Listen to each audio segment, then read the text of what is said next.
Now students देखिए, अब अब हम आगे डिस्कशन करते हैं। ओके, कल हम लोग एक्सरसाइज कर रहे थे, उसी में आगे बढ़ता हूं। दो प्लेलिस्ट मैंने आपको दी हुई थी, ठीक है ना। ओके, और उस प्लेलिस्ट को आपको देखना है समय निकाल के, ये बात मैंने आपको बोली थी। आगे डिस्कशन करते हैं इसमें। ये वाला क्वेश्चन शायद हमने कल डिस्कस कर लिया था। हाँ, ये वाला पार्ट हमने किया था। Wheat grain from husk, next is fine mud particle suspended in water. हाँ, क्यों भाई, कल ये तो मैंने आपको दिखाया था। कैसे होगा बताइए? Fine mud particle suspended in water. जिन्होंने कल की क्लास करी थी जल्दी से बताइए। नहीं पता, भूल चुके हो? बताओ।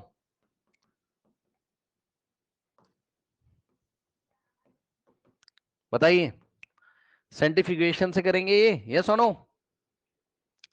टेस्ट ट्यूब में हम क्या करेंगे? जो भी है, मतलब वाटर के साथ जो मड मिला उसको रख के और सेंट्रीफ्यूज मशीन में इस तरीके से घुमाएंगे तो टेस्ट ट्यूब के बॉटम में ये मड पार्टिकल्स आ जाएंगे इस तरीके से। याद है कौन सा फोर्स लगेगा यहाँ? Centri centrifugal force. Okay, now अब देखो बच्चों, ये क्वेश्चन है right steps you use for making tea. Okay, use the word solution, solvent, solute, dissolve, soluble, insoluble, filtrate and residue. ठीक है, चलो इसको डिस्कस ही कर लेते हैं फटाफट। देखिए स्टूडेंट्स क्या कह रहे हैं, कह रहा है right the steps you would use for making T, use the word solution, solvent, है ना। चाय कैसे बनाओगे, और जब चाय बनाओगे तो चाय बनाने के बाद इन ये जो सारे वर्ड्स आ रहे हैं इनका आपको यूज करना है यहाँ पर। ओके, कौन कौन से वर्ड्स हैं ध्यान से चेक करो। एक सेकेंड भाई। हाँ, देखो बच्चों, सबसे पहले आप क्या करोगे? First, water is taken as solvent. पानी लेते हो आप सॉसर पैन में, पैन मतलब कोई बर्तन लोगे आप, उसमें आप पानी लोगे तो ये पानी क्या है? सॉल्वेंट है, तो सॉल्वेंट वर्ड हमने यूज कर लिया। ठीक, this water solvent is allowed to boil. फिर वाटर को बॉईल करते हो, चाय कैसे बनाते हो ऐसे ही तो बनाते हो। During heating milk and tea leaves are added to the solvent as solute. ठीक है ना। अब जब आप इसको गर्म कर रहे हो तो सॉल्यूट के तौर पे आप क्या क्या मिलाते हो? मिल्क मिलाते हो और चाय की पत्ती मिलाते हो, तो सॉल्यूट वर्ड भी हमने यूज कर लिया। इसके बाद दे फॉर्म अ सॉल्यूशन, इस तरीके से आपको एक सॉल्यूशन मिलेगा। Then the solution is passed through a strainer. Okay, this insoluble part of the solution. हाँ, अब क्या करते हैं हम? इस सॉल्यूशन को पार करते हैं, यानी कि उड़ेलते हैं। चाय की छन्नी के थ्रू उड़ेलते हो आप, तो चाय की छन्नी में आपको insoluble parts of the solution मिल जाता है स्ट्रेनर पे। तो चाय की छन्नी होगी, उसके ऊपर आपको क्या मिलता है? रेसिड्यू मिल जाते हैं। रेसिड्यू मतलब जो अवशेष बचे हुए हैं, जो डिसॉल्व नहीं हुए हैं, तो रेसिड्यू मिल जाएंगे। ठीक है ना। तो sugar is added to the filtrate. Filtrate मतलब समझते हो, जो नीचे छन के आ गया उसको फिल्ट्रेट बोलते हैं। ये चाय की छन्नी ऐसे, और नीचे जो छन के आ गया सॉल्यूशन में, इसको आप क्या बोलोगे? फिल्ट्रेट बोलोगे। अब इस फिल्ट्रेट में आप क्या मिलाओगे? शुगर, अपने स्वादानुसार, मतलब जैसा जिसको पीना हो। वैसे तो कुछ लोग शुगर पहले ही डाल देते हैं, वो बात अलग है, लेकिन सही तरीका तो ये है ना भाई, पहले सॉल्यूशन तैयार कर लोगे, शुगर बाद में ऐड किया जाता है। क्यों? ताकि जिसको जितना शुगर चाहिए वो मिल जाए, बस यही है और क्या, किसी को कम किसी को ज्यादा। Now which dissolve the filtrate, तो शुगर इसमें डालते हैं तो शुगर इसमें डिसॉल्व हो जाती है फिल्ट्रेट में। यहाँ पे देखो जरा, फिल्ट्रेट शब्द का यूज भी कर लिया हमने। ठीक, the resulting solution is the required T. जो सॉल्यूशन मिलेगा, सॉल्यूशन शब्द का यूज कर लिया। क्या क्या छूट रहा है? डिसॉल्व, डिसॉल्व शब्द कहीं पे आया होगा, चेक कर लो। यस, डिसॉल्व शब्द यहां पर आ गया। उसके बाद इनसॉल्युबल, इनसॉल्युबल शब्द कहां पर आ गया? ये देखिए, जो रेसिड्यू वो इनसॉल्युबल है ऊपर। उसके बाद डिसॉल्व शब्द भी आ गया, सॉल्युबल शब्द भी आ गया, सारे शब्द आ गए। आई थिंक कोई डाउट नहीं होना चाहिए। ठीक है ना। नेक्स्ट क्वेश्चन देखिए। देखो क्वेश्चन क्या है बच्चों, इस क्वेश्चन को पढ़िए, यहां से कुछ ना कुछ आपको सीखने को मिलेगा इस क्वेश्चन से। देखो, Pragya tested the solubility of 3 different substances as 3 at different temperatures and collected the data as the given below. Result are given in the following table as gram of substance dissolve in 100 gram of water to form a saturated solution. बात समझिए बच्चों, ये देखिए ये temperature दिए हुए हैं।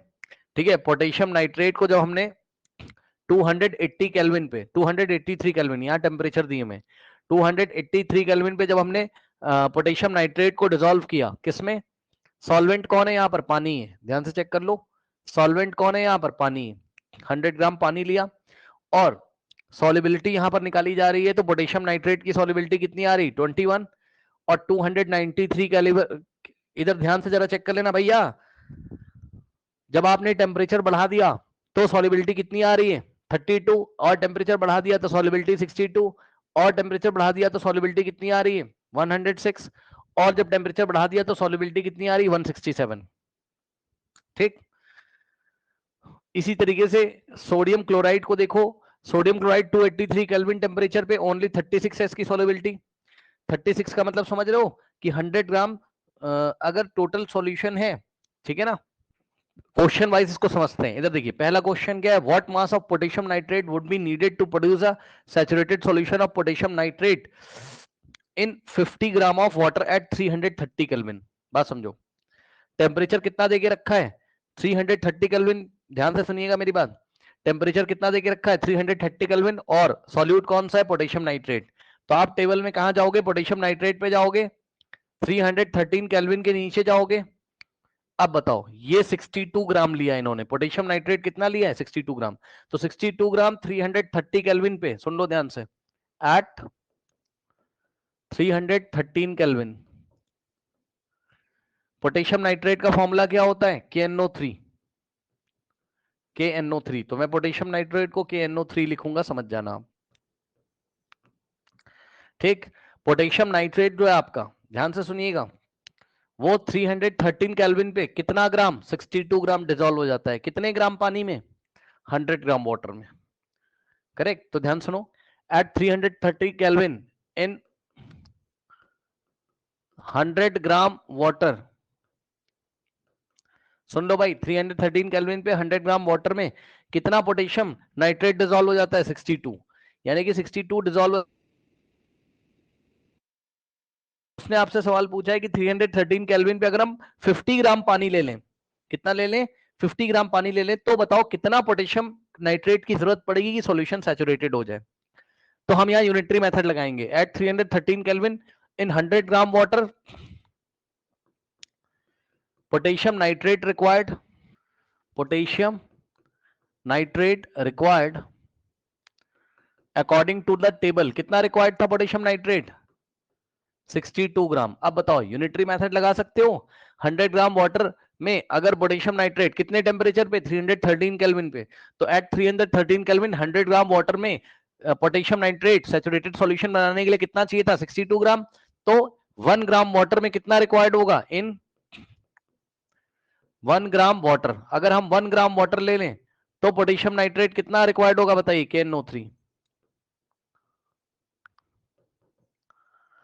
बताइए 62। भाई यूनिटरी मेथड लगाना आता है, ये 100 आके इधर डिवाइड कर देगा तो 62 बाय 100 ग्राम। ध्यान से सुन लो, अगर 1 ग्राम पानी लेंगे तो पोटेशियम नाइट्रेट रिक्वायर्ड कितना होगा 62 बाय 100। तो अगर हम कितना ग्राम पानी लेंगे 50, तो अगर हम 50 ग्राम पानी लेंगे, यूनिटरी मेथड लगा रहा हूं, इन 50 ग्राम वाटर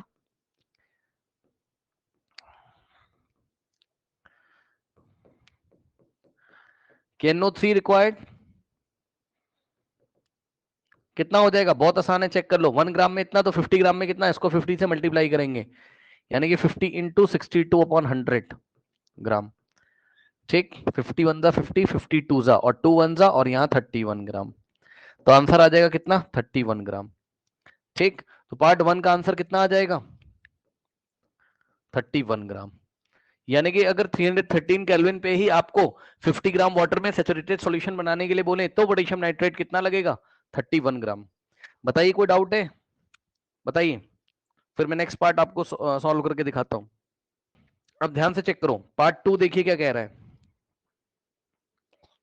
बी पार्ट में, Pragya makes a saturated solution of potassium chloride, Pragya makes a saturated solution of potassium chloride in the water 350 Kelvin and leaves the solution to cool at room temperature। ध्यान से check करो, प्रज्ञा ने water के साथ solution बनाया, किसका potassium chloride का, जाके चेक करो, ये पोटेशियम क्लोराइड है आपका यहाँ लिखा हुआ, और टेम्परेचर कितना देके रखा है 353 केल्विन। तो 353 केल्विन पे पोटेशियम क्लोराइड की सॉल्युबिलिटी कितनी 54, यानी कि 100 ग्राम पानी में 353 केल्विन पे पोटेशियम क्लोराइड कितना ग्राम डिसॉल्व हो जाता है 54 ग्राम।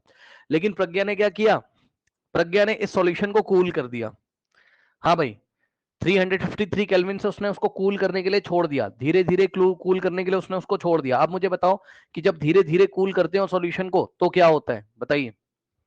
जब सॉल्यूशन को कूल करते हैं तो क्या होता है, बताइए। हेलो, जब सॉल्यूशन को कूल करते हैं तो क्या होता है, बताइए।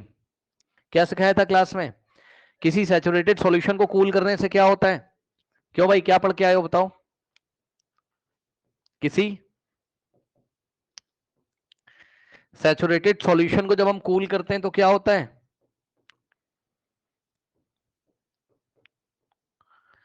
बताइए। नहीं पता? पढ़ के नहीं आते हो? किसी सैचुरेटेड सॉल्यूशन को कूल करेंगे तो क्या होता है, क्रिस्टल्स बनते हैं ना उसके, भूल चुके हो क्या? कूल होगा सिस्टम धीरे धीरे, तो जो पार्टिकल्स हैं वो पास पास आएंगे, क्योंकि और एक चीज और, जब आप कूल कर रहे हो तो भाई सॉल्युबिलिटी डिक्रीज कर जाएगी ना, खुद सोचो ना। जब आप कूल करोगे तो क्या होगा, सॉल्युबिलिटी डिक्रीजेस, क्योंकि आप टेम्परेचर एक तरीके से डिक्रीज कर रहे हो, तो सॉल्युबिलिटी डिक्रीज हो जाएगी। मतलब टेम्परेचर बढ़ाकर 353 केल्विन किया था, तब जाके 54 gram potassium chloride 100 gram water में डिसॉल्व होता है ना, अगर कूल करोगे तो भैया इसकी सॉल्युबिलिटी डिक्रीज हो जाएगी ना। चेक कर लो, रूम टेम्परेचर पे लाओगे सॉल्युबिलिटी डिक्रीज होगी ना। जहां 54 डिसॉल्व हो, 54 ग्राम पोटेशियम क्लोराइड डिसॉल्व हो रहा था, उससे कम होगा, तो कम होगा तो बाकी बचा हुआ एज अ क्रिस्टल के फॉर्म में बाहर निकलेगा। यस और नो, बताइए। ठीक, तो इसका आंसर देखिए क्या लिखना है, मैं ग्रुप पे आपको सेंड कर दे रहा हूं, आप चेक कर लीजिए। इसमें solubility of potassium chloride decrease करेगी और पोटेशियम क्लोराइड के क्रिस्टल्स आपको बाहर निकलते हुए नजर आएंगे, ओके, या बनते हुए नजर आएंगे। नेक्स्ट क्वेश्चन देखिए इसी में। नेक्स्ट क्वेश्चन क्या है, find the solubility of each salt at 293 kelvin, which salt has the highest solubility at this temperature. हाँ भाई, 293 केल्विन पे जाओ, ये रहा 293 केल्विन। हर एक सॉल्ट की सॉल्युबिलिटी बतानी है, तो हर एक सॉल्ट की सॉल्युबिलिटी हमें बतानी है। हर एक सॉल्ट की सॉल्युबिलिटी, सॉल्युबिलिटी का मतलब क्या होता है, 100 ग्राम पानी में, तो ध्यान से सुन लो, सॉल्युबिलिटी का मतलब क्या होता है यहाँ, सॉल्युबिलिटी का मतलब समझिए, 100 ग्राम सॉल्वेंट में कितना सॉल्यूट डिसॉल्व हुआ है, ध्यान सुन लो। सॉल्युबिलिटी का मतलब क्या होता है, मैं लिख दे रहा हूं कहीं पर, सॉल्युबिलिटी का मतलब क्या होता है,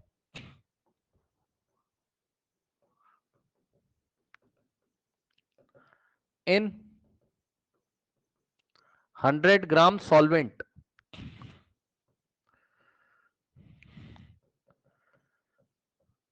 how much solute is dissolved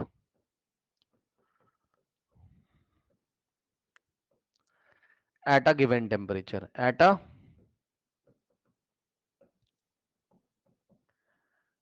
ठीक, किसी दिए गए टेम्परेचर पे, टेम्परेचर फिक्स कर लो, टेम्परेचर फिक्स कर दिया, तो 100 ग्राम सॉल्वेंट, सॉल्वेंट कौन है, वाटर, इसमें कितना कितना सॉल्यूट डिसॉल्व है वही उसकी सॉल्युबिलिटी है। तो बताओ पोटेशियम नाइट्रेट की सॉल्युबिलिटी कितनी हो जाएगी, 32, ठीक,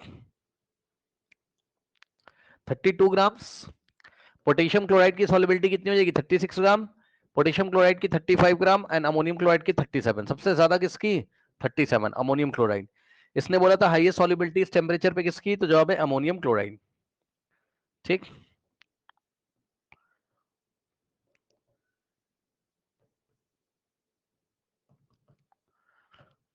इसके सभी पार्ट्स का आंसर मैंने आपको सेंड भी कर दिया। Next is, what is the effect of change of temperature on the solubility of salt.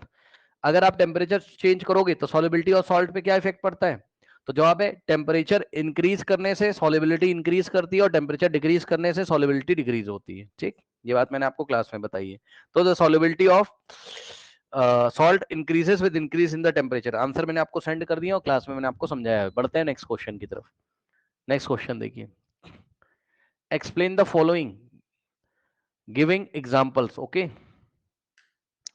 तो अब ध्यान से चेक करो बच्चों, ये सारी चीजें मैंने आपको डिटेल में पढ़ाई हुई हैं। ठीक, क्या क्या पूछा है इसने, saturated solution, pure substance, colloid and suspension.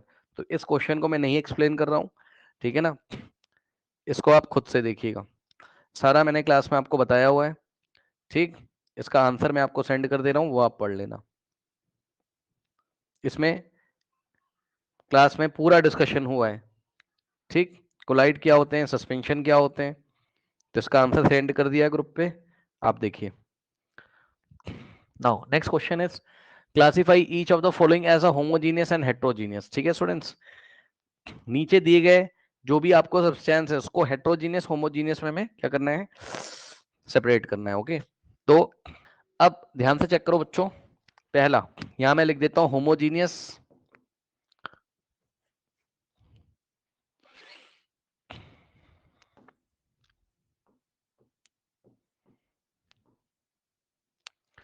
और यहां मैं लिखता हूं हेट्रोजीनियस।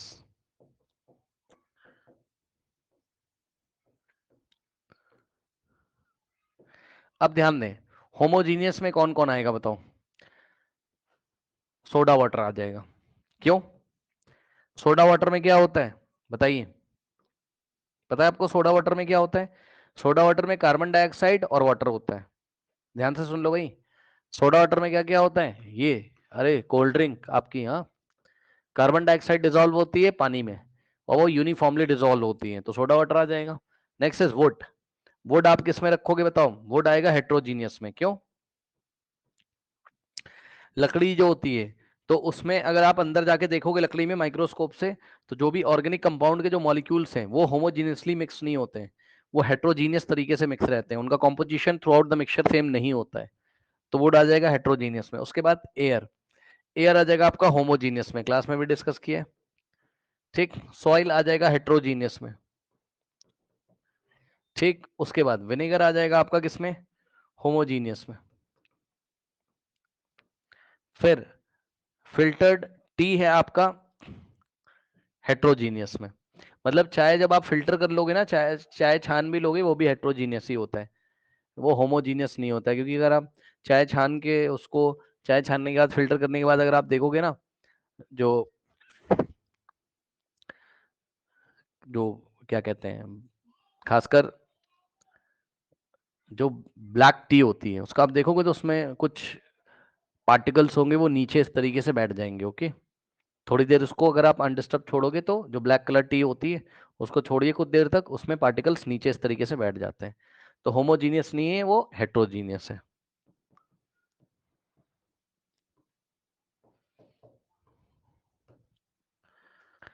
अब देखिए बच्चों, नेक्स्ट क्वेश्चन नंबर 6 कह रहा है how would you confirm that a colourless liquid given to या प्योर वाटर, है ना। अब ध्यान से सुनो, आपको कलरलेस लिक्विड दिया गया, ठीक। अब कलरलेस लिक्विड तो बहुत सारे हो सकते हैं, कलरलेस मतलब जैसा पानी दिखता है उसको कलरलेस बोल रहे हैं, ठीक। कलरलेस आपका वाटर भी हो सकता है, ठीक। कलरलेस आपका सल्फ्यूरिक एसिड भी हो सकता है, ठीक। कलरलेस आपका और भी कोई केमिकल हो सकता है, ठीक, जैसे कि हाइड्रोक्लोरिक एसिड HCl, ठीक, हाइड्रोक्लोरिक एसिड। कलरलेस तो बहुत सारे हो सकते हैं, कैसे पहचानोगे कि पानी, अब पी को पी के थोड़ी ना देखोगे भाई उसको आप, है ना, क्या पता कोई केमिकल हुआ तो यहां पर हम एक प्रॉपर्टी का यूज करेंगे, ध्यान से सुनिए। हर एक लिक्विड की अपनी एक बॉइलिंग पॉइंट होता है, हर एक लिक्विड का अपना एक फिक्स बॉइलिंग पॉइंट होता है, तो वाटर का बॉइलिंग पॉइंट आपको पढ़ा के रखा है लास्ट चैप्टर में, ठीक। प्योर वाटर का बॉइलिंग पॉइंट कितना होता है, 100 डिग्री सेल्सियस, याद है। प्योर वाटर का बॉइलिंग पॉइंट कितना होता है बताइए,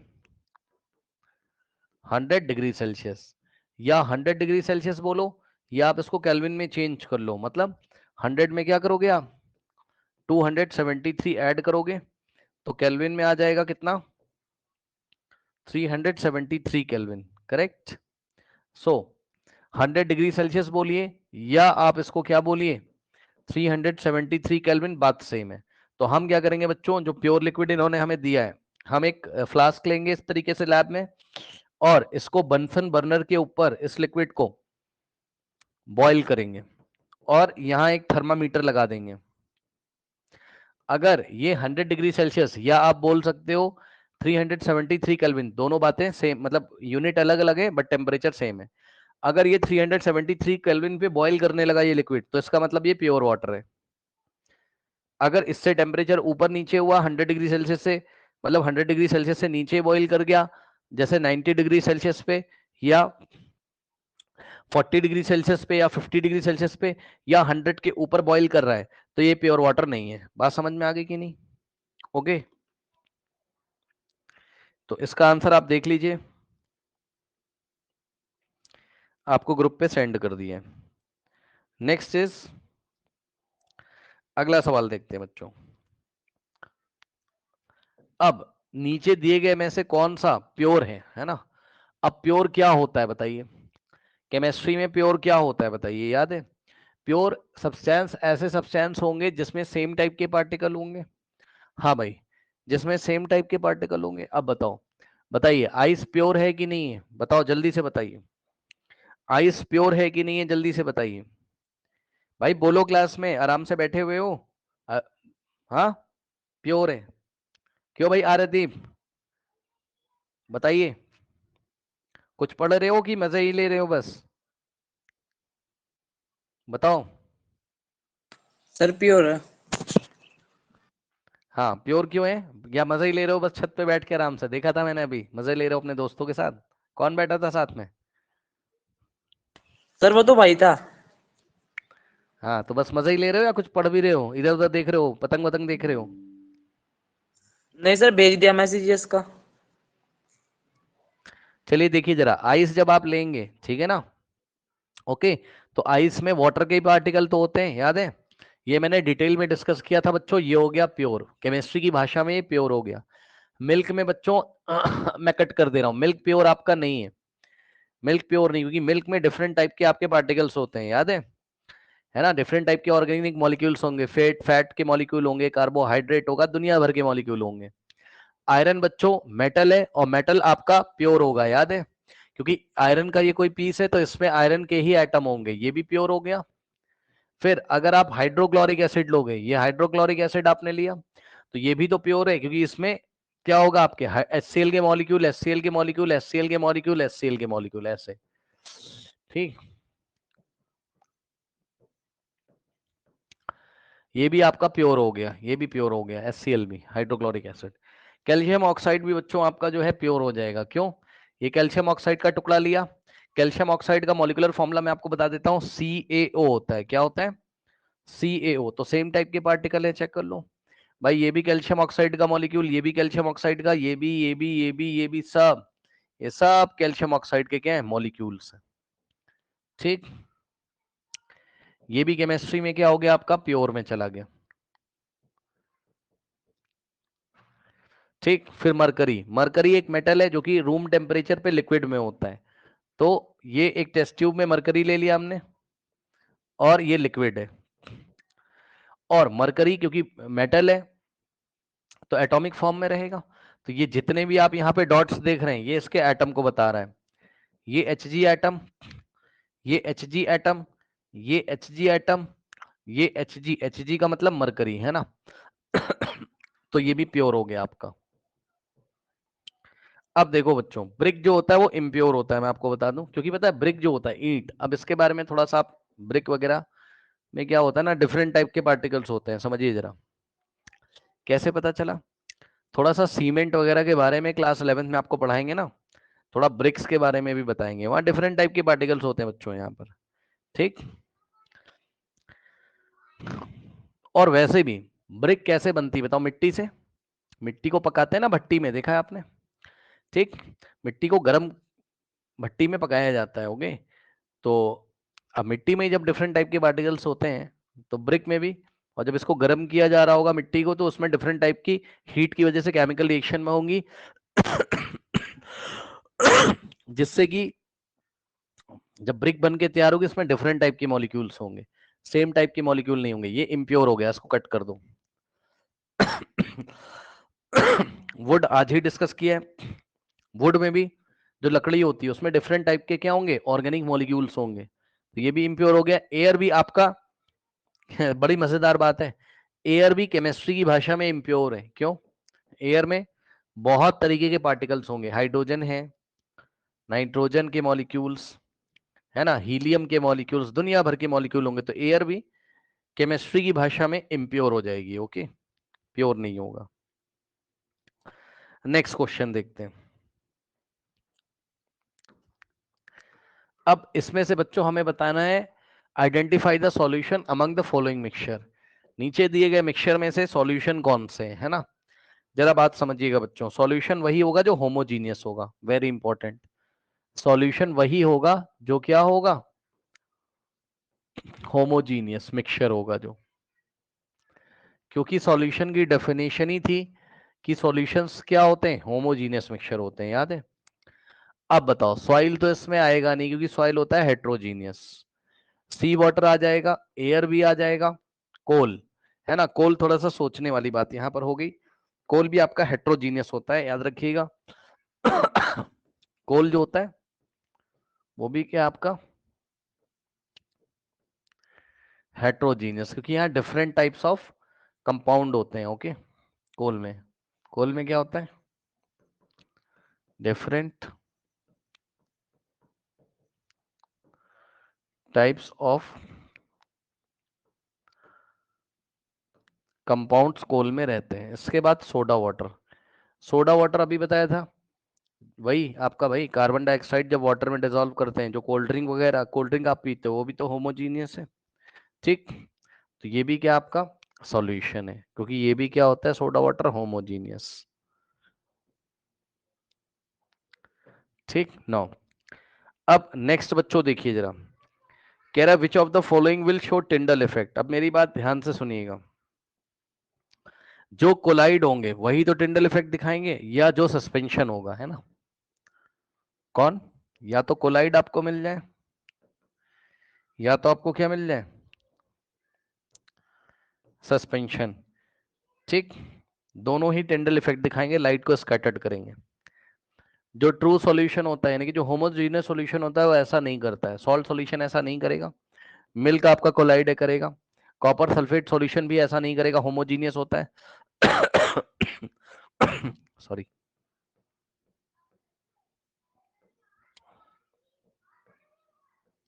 ये होमोजीनियस, ठीक। कॉपर सल्फेट भी क्या होता है आपका, होमोजीनियस।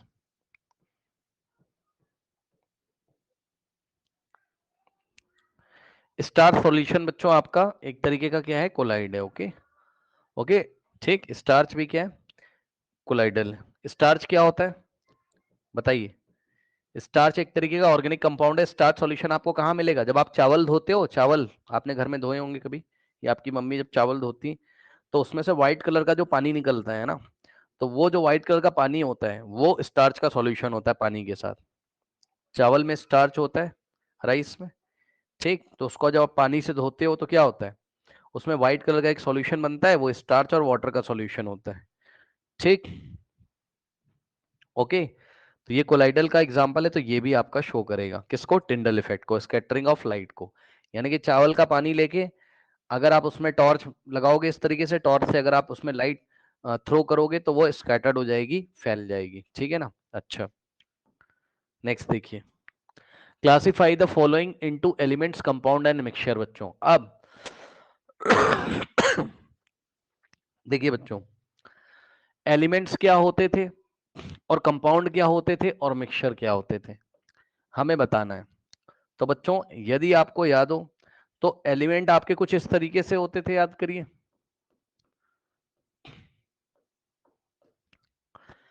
एलिमेंट्स या तो आपके मेटेलिक होंगे, ठीक, और या तो आपके क्या होंगे, नॉन मेटेलिक। मेटालिक में पीरियोडिक टेबल के लेफ्ट हैंड साइड जितने भी मेटल्स थे एटॉमिक फॉर्म में रहते थे, जितने भी क्या थे मेटल्स, अगर आपको दिख जाएंगे तो वो एलिमेंट के अंडर में ही आएंगे, और वो कैसे रहते थे, एटॉमिक फॉर्म में। कैसे रहते थे वो, एटॉमिक फॉर्म में। एग्जाम्पल के तौर पे मान लो सोडियम का एग्जाम्पल ले लिया, या आयरन का एग्जाम्पल ले लिया, तो ये भी सोडियम का एटम, ये भी ये सब एलिमेंट है ना, क्योंकि सेम टाइप के पार्टिकल है। नॉन मेटेलिक में कोई गैस, जैसे कि ऑक्सीजन गैस और क्लोरीन गैस, है ना, ये सब। क्योंकि जब आप देखोगे इसको ऑक्सीजन के सिलेंडर में देखोगे तो ऑक्सीजन के ही मॉलिक्यूल्स मिलेंगे, सेम टाइप के पार्टिकल होंगे, तो ये भी आपका क्या है, किसका एग्जांपल है, ये भी आपका एलिमेंट्स का, क्योंकि इसमें आपको क्लोरीन के अलावा और कुछ नहीं मिलेगा, करेक्ट। नॉन मेटेलिक में अगर आप आओगे, सही है ना, तो ये देखिए इस तरीके से, ये सिलेंडर हमने लिया, तो इसमें ऑक्सीजन के मॉलिक्यूल ऑक्सीजन के, या क्लोरीन लोगे तो क्लोरीन के ही मॉलिक्यूल मिलेंगे, सब कुछ मैंने बताया, ये भी एलिमेंट में आएगा। मिक्सचर में क्या हो जाएगा बच्चों, अच्छा कंपाउंड में क्या हो जाएगा, थोड़ा याद दिला दूं आपको।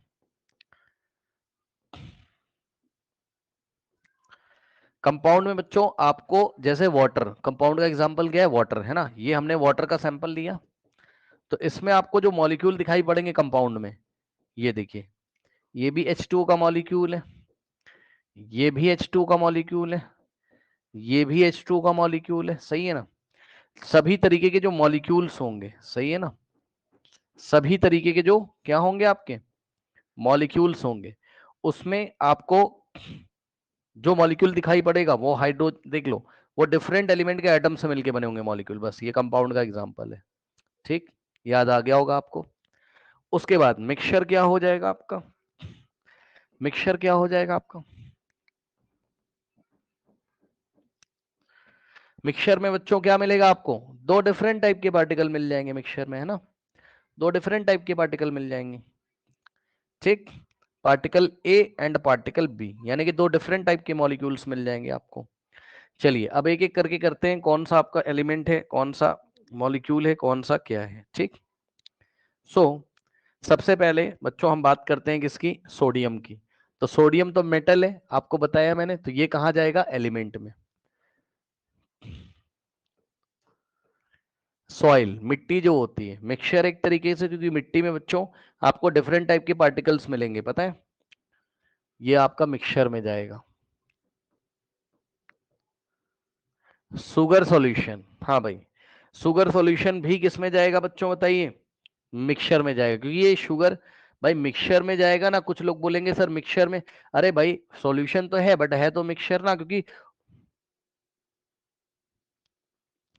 होमोजीनियस है ना, बस यूनिफॉर्म है। बट शुगर और वाटर दो अलग अलग आपको पार्टिकल उसमें मिलेंगे भाई, शुगर सॉल्यूशन में दो अलग अलग पार्टिकल मिलेंगे ना, C12H22O11 शुगर का पार्टिकल और पानी का पार्टिकल, तो ये हो गया क्या, मिक्सचर।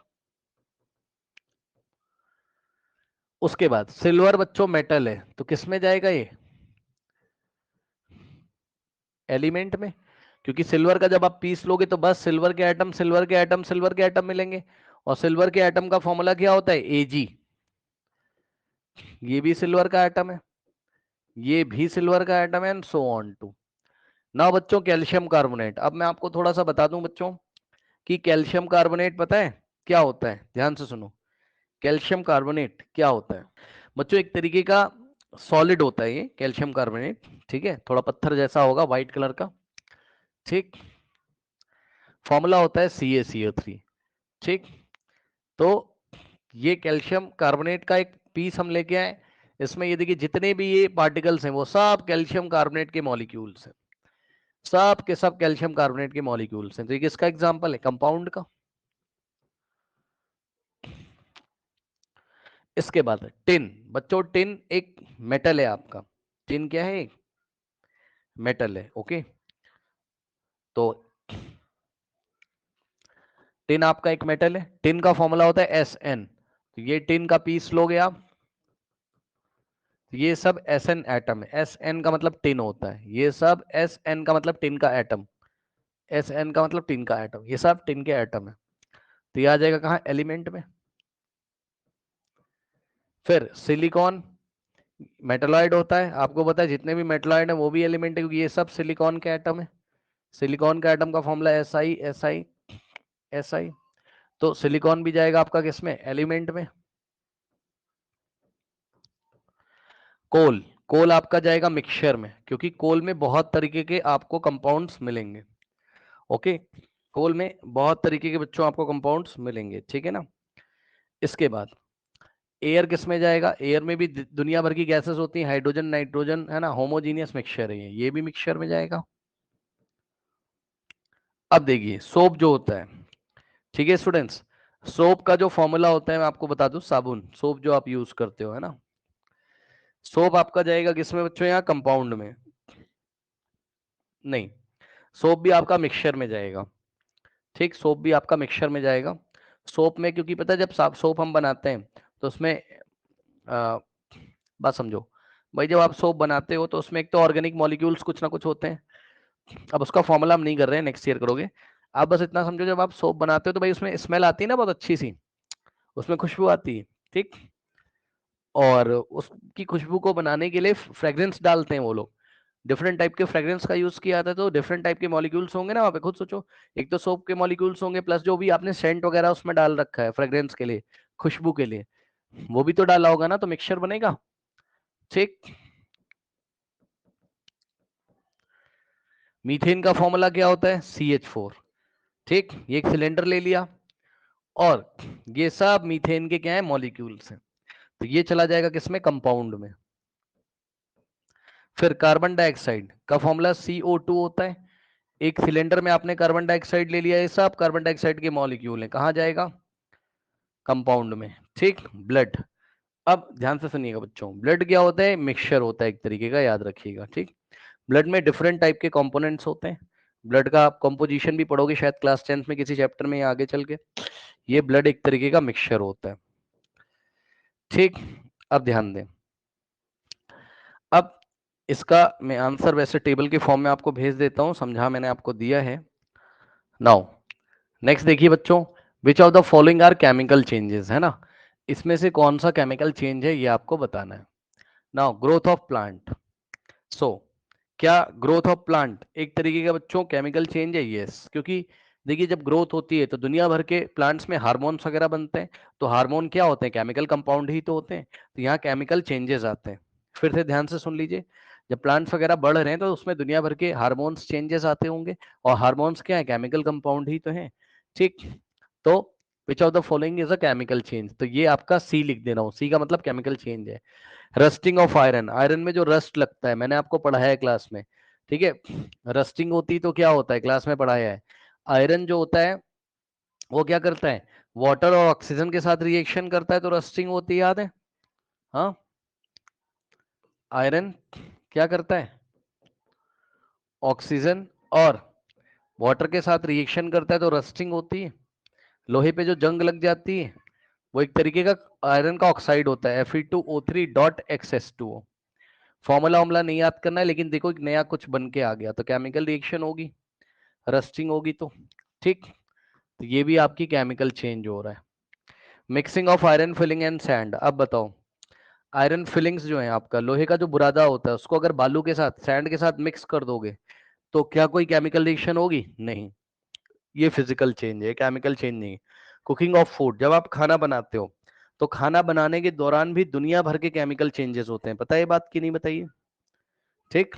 भाई कुछ केमिकल रिएक्शन होती होगी ना, आपने हीट किया है, आपने उसमें मसाले डाले, सब्जी काट के आपने उसमें सब्जी डाली, या जो भी चीजें आप पका रहे हो, तो उसमें कुछ ऑर्गेनिक मॉलिक्यूल्स होते हैं जो आपस में रिएक्शन करते हैं, ठीक। तो ये भी क्या आपका केमिकल चेंज। फिर डाइजेशन ऑफ फूड, जब फूड बच्चों डाइजेस्ट हो रहा होता है हमारी बॉडी में, तो वहां पर भी डिफरेंट टाइप की बायोकेमिकल रिएक्शंस होती हैं, तभी तो फूड डाइजेस्ट होता है। कुछ केमिकल रिएक्शन होगी, तभी तो बॉडी में एक्सक्रीटा वेस्ट बनेगा, खुद सोचिए, ठीक। तो यहाँ पर भी केमिकल चेंज हो रहा होता होगा। Next is freezing of water, बच्चों वाटर को अगर आपने फ्रीज कर दिया है, मतलब लिक्विड से आप कहाँ लेके जा रहे हो, सॉलिड में, ठीक है ना। तो आप मुझे बताओ, फ्रीजिंग ऑफ वाटर किसका एग्जाम्पल है, फिजिकल चेंज का, बिकॉज लिक्विड से हम सॉलिड में चेंज कर रहे हैं, बस लिक्विड से हम किस में चेंज कर रहे हैं, सॉलिड में, बात समझ रहे हो भाई। पहले पानी आपका था लिक्विड में, इसमें भी सब H2O के मॉलिक्यूल्स थे लिक्विड स्टेट में, और जब आपने इसको क्या कर दिया, फ्रीज कर दिया, जब आपने इसको फ्रीज कर दिया तब भी तो इसमें क्या है, वाटर के ही मॉलिक्यूल्स हैं, सही है। तो ये फिजिकल चेंज हो गया। फिर बर्निंग ऑफ कैंडल, कैंडल जब आप जलाते हो, याद है इसको क्लास में डिटेल में मैंने डिस्कस किया है। बर्निंग ऑफ कैंडल आपका फिजिकल चेंज भी है और केमिकल चेंज भी, लेकिन उसने हमसे क्या बोला था कि केमिकल, याद है भाई, बर्निंग ऑफ कैंडल क्लास में पढ़ाया हुआ है। इसका जो वैक्स, जब जो इसका पैराफिन होता है, वैक्स जो हाइड्रोकार्बन होता है, जब वो पिघलता है, मेल्ट करता है, तो फिजिकल चेंज हो रहा होता है, और उसके बाद मेल्ट करके जब वो गैसियस स्टेट में आता है ऊपर, तो वो ऑक्सीजन के साथ रिएक्शन करता है, क्लास में पढ़ाया है, तो केमिकल रिएक्शन होती है वहां पर, जिससे हीट और लाइट निकलती है। तो दोनों ही चेंजेस हो रहे हैं यहाँ, लेकिन उसने हमसे ये पूछा कि अगर केमिकल चेंज हो रहा हो तो टिक कर दो, तो हाँ भाई, बर्निंग ऑफ कैंडल में होते तो दोनों ही चेंज है, लेकिन केमिकल चेंज भी होता है, इसलिए केमिकल चेंज के लिए हमने इसको टिक कर दिया। आई थिंक कोई डाउट नहीं होना चाहिए, ठीक है ना? ओके, कोई डाउट नहीं होना चाहिए, ठीक।